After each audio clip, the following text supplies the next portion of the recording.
Okay, let's get into it. Today, we're doing a deep dive on something maybe overlooked. Catch Basin Drainage Systems.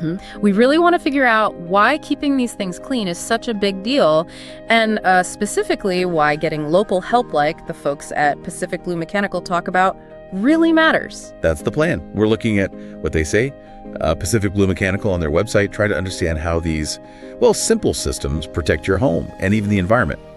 And we want to keep it super clear, easy to grasp. Right, simple. So first off, what is a catch basin? I mean, in plain English, is it just a big drain cover you see on the street or in a yard?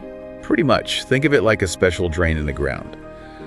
Its job is to catch rainwater, but also all the junk that washes along with it, leaves, dirt, trash. Okay, catches the junk. So what are the main reasons keeping this drain clean is so important for, the average homeowner? Well, it's actually got a couple of simple but crucial parts.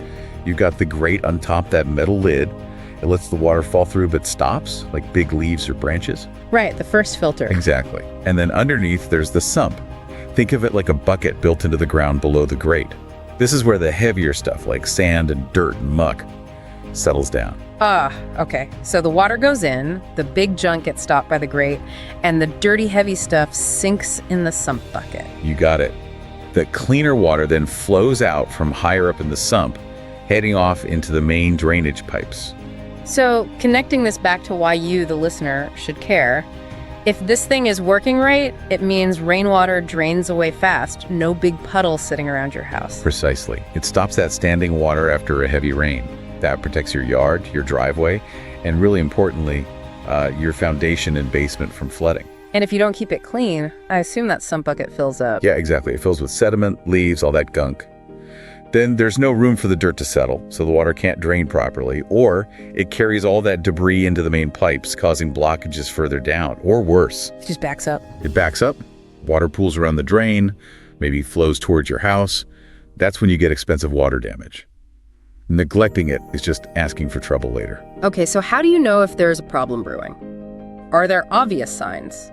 Pacific Blue Mechanical mentioned some. Yeah, definitely. They list some clear warning signs, like we said, water pooling near the drain long after the rain stops. That's number one. Doesn't drain away. Right, or drains super slowly. You might also notice bad smells coming from the drain. That's usually stagnant water and rotting leaves or junk. Oh, okay. And another one, bugs, especially mosquitoes. If you suddenly have way more mosquitoes hanging around, they might be breeding in a clogged, water-filled catch basin. Good tip. Catching these things early sounds like it could save a lot of hassle and money. Absolutely. Stops a small issue from becoming a full-blown flood situation. Let's talk about that local angle you mentioned. Pacific Blue Mechanical, they work in North Vancouver. Why is hiring someone local who knows that specific area better than just any plumbing or drainage company? That's a really key point they make. Local knowledge is critical. Think about North Vancouver. You've got lots of hills, specific kinds of soil, and crucially, they get a lot of rain. Right, sure. Very wet climate. So local experts like Pacific Blue Mechanical, they understand that specific environment. They know how the local weather patterns affect drainage. They also know the local rules and regulations. Rules, like city bylaws. Yeah, exactly. Rules about how you have to dispose of the sediment you clean out, water quality standards for the runoff. A local company knows the hoops to jump through. Someone from outside the area might not. They tailor the cleaning schedule and methods to the local conditions. So it's not just about knowing it rains a lot, it's about knowing the terrain, the soil, and the local laws. Makes sense. And when these pros come out, they're not just using a bucket and spade, I guess.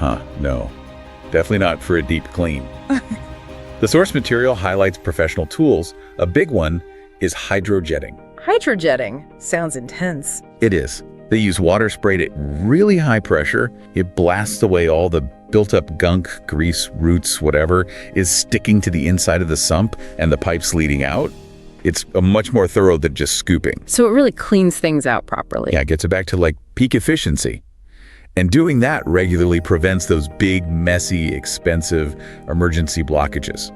It's preventative maintenance that saves money in the long run. Okay, wrapping this up then. The main takeaway seems to be these catch basins, though small, play a huge role. They protect your property from flooding, which is, a major benefit. Right. And don't forget the environmental side. Right. By trapping that gunk oil, dirt, trash, they help keep pollutants out of our local streams, rivers, and ocean. so they protect the local environment too. So property protection and environmental protection in one little drain. Pretty much. And thinking bigger, building on what the sources imply about intense storms. We depend on these systems, this whole hidden network, every single time it pours. So if climate change means we're getting more intense storms more often, what does that really mean for how we need to maintain all our drainage systems, not just the one in your yard? It kind of shifts the focus from just routine cleaning to thinking about, well, resilience. Are our systems ready for what's coming? That's something for all of us, homeowners and cities, to think about.